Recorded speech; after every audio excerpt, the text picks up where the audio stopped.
Hi guys, welcome back to our channel. Thanks for subscribing. Is that what the girls would say? Today we're diving into two amazing subjects. We're going to talk about the Contax 645 autofocus medium format film camera, as well as the Sazerac cocktail. Sazerac was made around 1850. It's notably maybe one of the first cocktails that were ever created, and there's a lot of history that says it's not. There's some that says it is. The word cocktail predates the word Sazerac by I think almost 50 years, so nobody really knows, but the Sazerac in writing could be the first cocktail that was ever created. One of the most important ingredients that Sazerac has in it is Peychaud's bitters. Peychaud's bitters were invented by Antoine Amédée Peychaud. He was an apothecary, New Orleans, and he started selling his bitters around 1830, and he invented the Sazerac to try and sell some bitters. So absinthe is a high-proof spirit liqueur, often referred to as the green fairy. It's green in color, and it originated in Switzerland. Switzerland! I got an accent there. It originated in Switzerland in the late 19th and early 20th centuries. This is something that, Vincent van Gogh drank it, Toulouse-Lautrec, two of my favorite artists, and also Ernest Hemingway were all famous for imbibing on absinthe.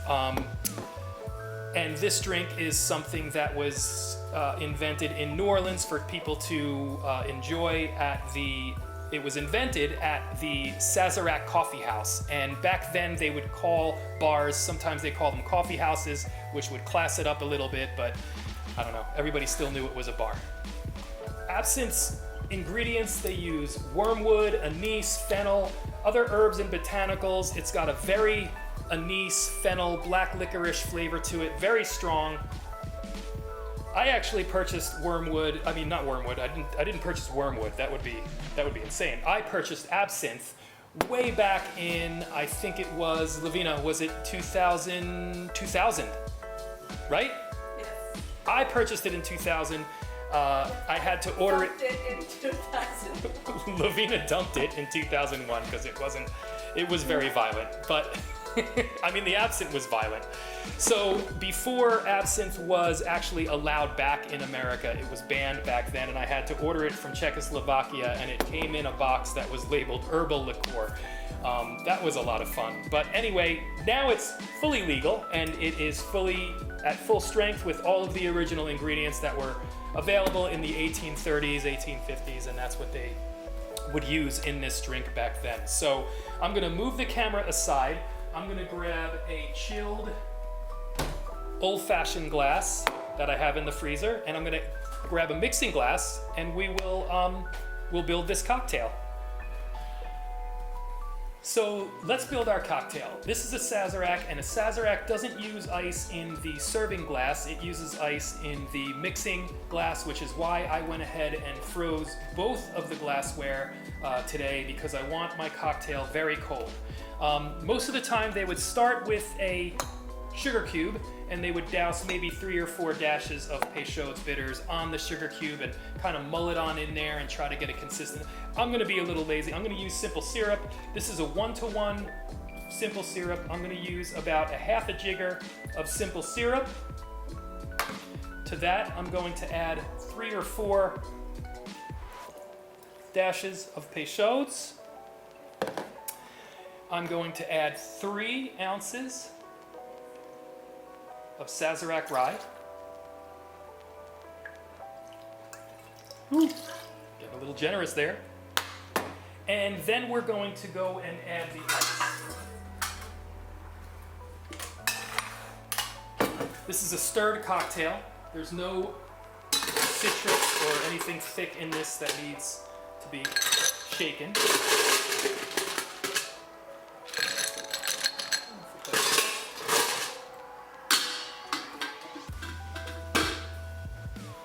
And let's give it a good stir for 30 or 40 seconds. Great. So, in advance of pouring it into the cocktail glass, I'm going to give the glass a little rinse with absinthe, because you don't want a totally strong absinthe flavor in there. Absinthe is a very strong alcohol. Tell you the truth, sometimes I'll go with a half an ounce, half a jigger of absinthe, but in this one we're going to do it the traditional way. We're going to dump that out. I'm going to grab my Hawthorne strainer right here, and we're going to pour our cocktail right there. That looks like the right color.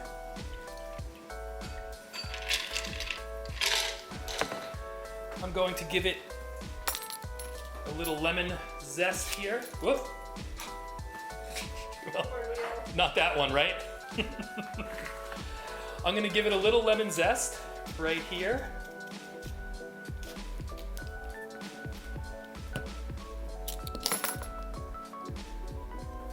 Ooh, very nice. Get the size of the glass. Maybe lay it on top, and I would serve it just like that. And that is our original Sazerac from 1830s, 1850s. Very much what they would be drinking in the coffee houses of New Orleans. And without further ado, let's give it a taste. I'm going to drop my Garnish right in there and see what we got. The lemon oils really come through on the nose. Oh, getting sweetness, spicy, got a little bit of, that absinthe on the back end is just a nice bitterness with that kind of bright, anise, earthy, kind of vegetal flavor. Oh my gosh, this is so good. Lavina, you have to try this. Let's see what you think. It's very strong. Strong? Sweet? It's strong. Yeah. Yes, that's good. Congratulations, honey, you just drank absinthe. Oh, yeah. You won't remember anything from the rest of the day. Wait, who are you? Hey, how about we clean up this junk and let's talk about a camera. Now let's talk about the Contax 645 autofocus camera. It's a medium format camera, came out in the 90s, and I was working at a camera store at the time in Perth Amboy, New Jersey, and they had gotten some of these in, and these were really super expensive. Top end, if you were a wedding photographer, fashion photographer, commercial photographer, and you could afford this and you were shooting with this, you were the top of the heap. I could not afford one. I only just got one in maybe 2015.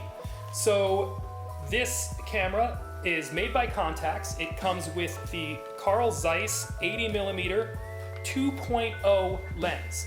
This gives it just such a shallow depth of field. The image from it is buttery. If you're doing a nice headshot, you can get eyes in focus, lips out of focus. It's very buttery, a real creamy kind of lens. It's beautiful for skin, really freshens it up, really smooths skin up, and it's great for people.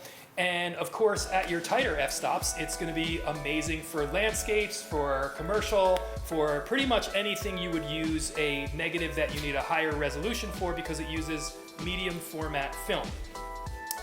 Contax made it a modular camera, so you can take all of these parts off. The back has a modular back, just like the Hasselblad system, so that if you had multiple backs, which I do not right now, but Lavina, my birthday's in a few days, maybe you could buy me another back for this, right?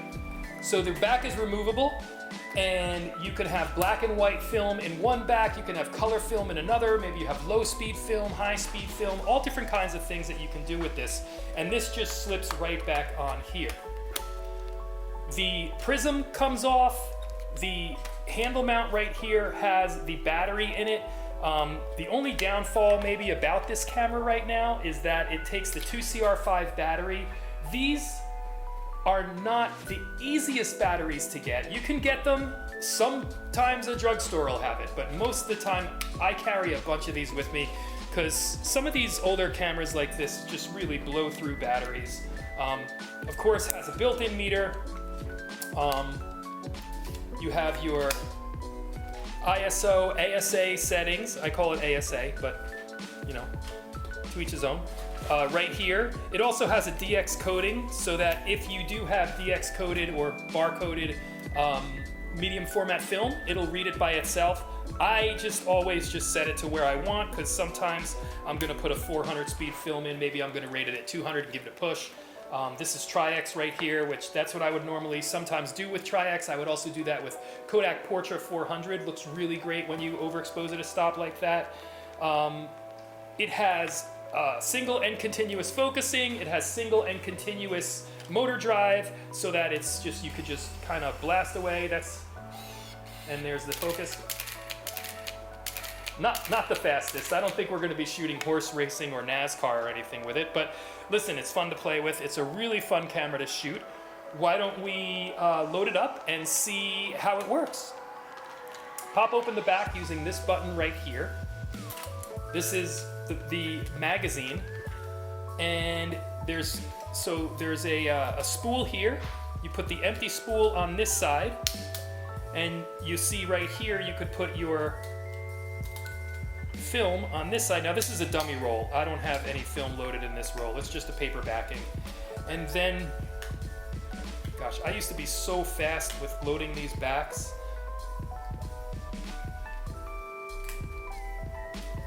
Oh, maybe we need a drink.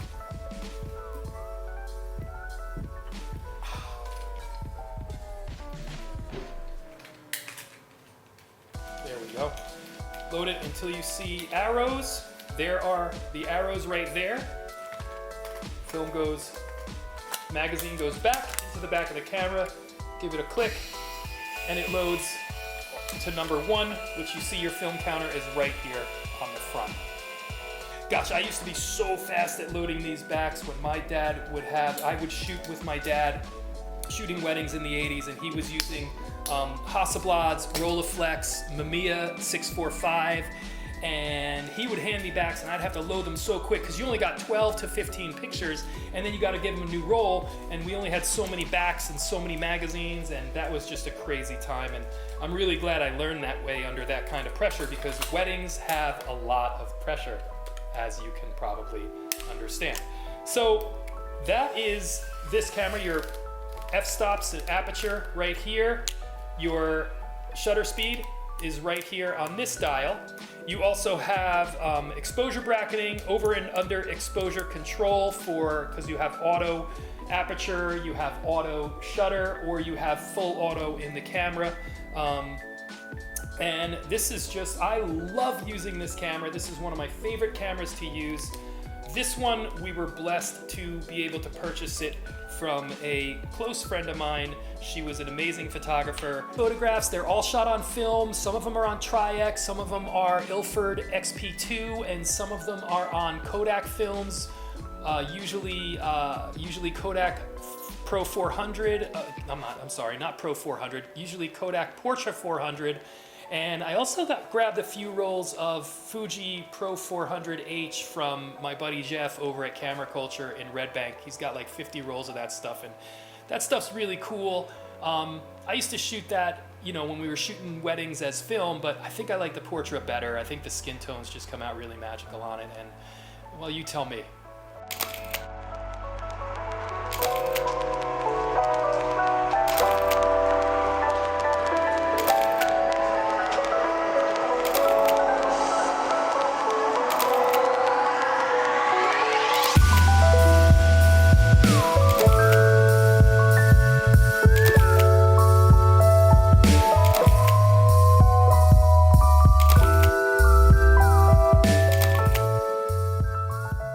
Hey everyone, I want to really thank you so much for watching this video if you got this far. Listen, I'd love to know if you own a Contax 645 AF, if you want to sell it. I'm just kidding. I'm kidding, Lavina. I'm not going to buy another one. And although I would buy another one, because I do carry 2 cameras, so it would be fun, but no worries, babe. We're good. I'm not going to buy it. If you have one, tell me. And listen, if you guys know Peychaud's bitters, if you use absinthe, if you use the Sazerac, let me know what you're using these things in, because Peychaud's, I'm new to Peychaud's. usually use different bitters. Angostura is something obviously that everybody uses, so I'm new to the Peychaud's line.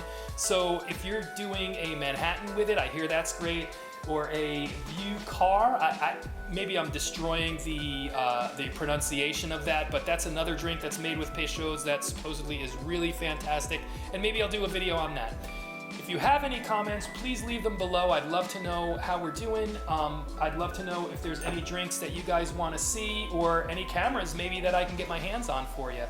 Otherwise, please like and subscribe. It really helps us out, and we'll see you next week. Thanks, guys. Cheers. Chin chin. Lavina, you want to hit the rest of this?